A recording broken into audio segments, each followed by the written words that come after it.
There's one thing I always say about elections, and thank God it holds true every time. Election results will always surprise you, and this time the big surprise is the margin of victory. 2 weeks ago, we did a video on why NDA was predicted to win, but no one saw this kind of sweep coming, where the ruling alliance after 20 years has got more than 200 out of 243 seats.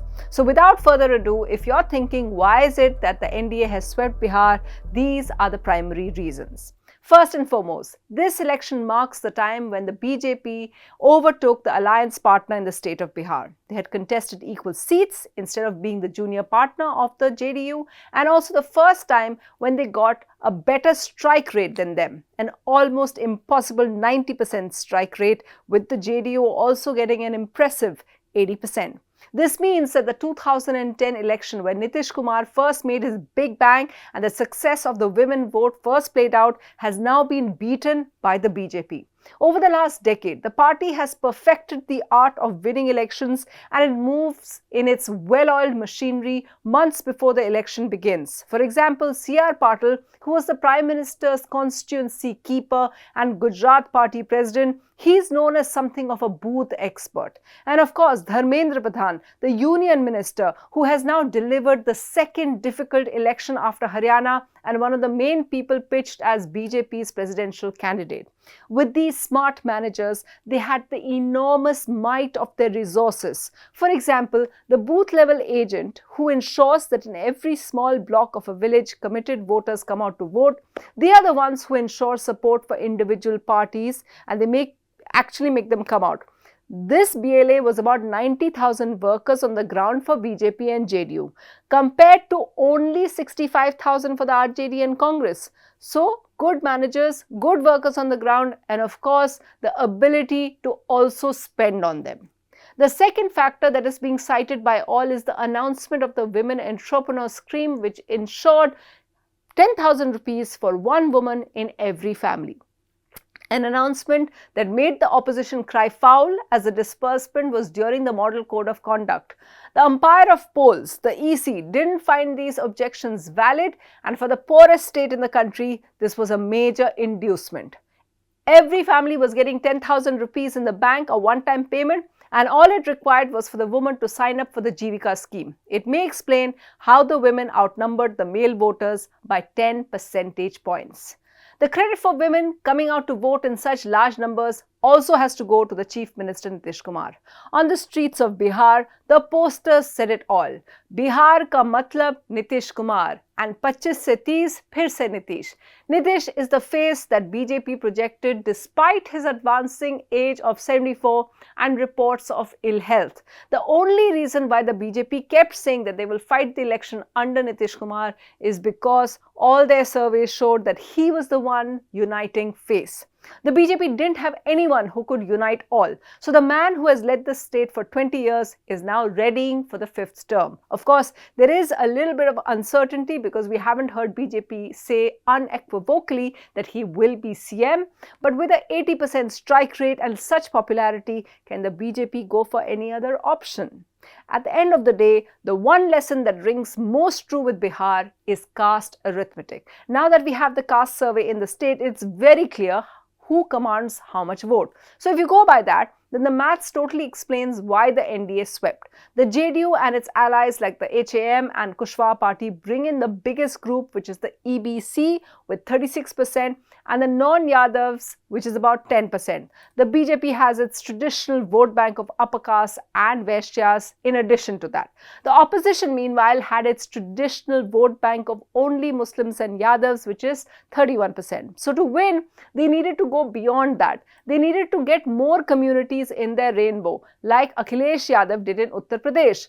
Tejasvi Yadav tried to do that by getting the EBC leader Mukesh Sahni, but it was a flop show. He got 0 seats, and more importantly, the move may have alienated the core vote of Muslims. Speaking of Muslims in Bihar, here's something that nobody, absolutely nobody could have seen. In a state like Bihar, where the Congress party has ruled in the past, they are now in such a bad state that their performance is comparable to Asaduddin Owaisi's. AIMIM had tried to join hands with the Mahagathbandhan, but he was shooed away because he got 5 seats last time, and the opposition this time thought they didn't need him. The Congress and the RJD kept fighting for more seats that they had no space to share with anybody else.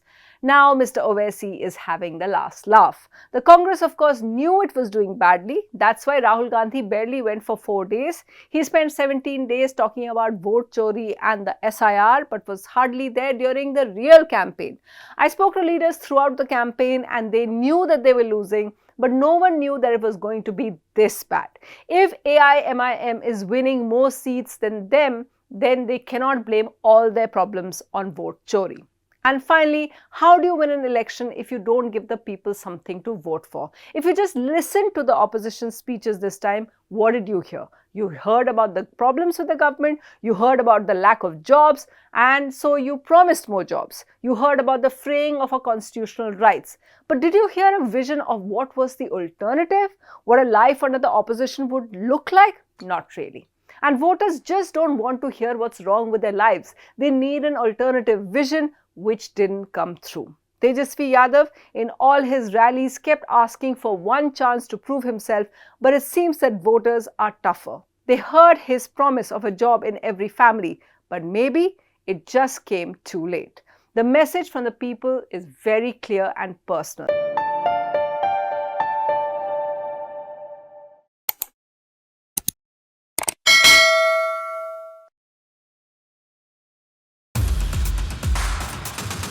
In a world where business never stops, Mint keeps you ahead, any screen, anytime. From studios to the ground, Mint breaks down business, leadership and lifestyle, boldly, visually and smartly. From boardrooms to markets, from personal wealth to industry trends, we bring you the insights that matter. Mint is doing brilliantly well. It's a well-read page, I would think. What fuels India's biggest CEOs? Ride along and find out. I have to work that much harder. I have to put that much more in. Over the years. Yes. Earlier I could say, no, I can't afford it. Yeah. But now I can. Want to invest like the pros? Learn from India's stock market experts. Things like that worry me about markets. I don't want to buy a house to invest.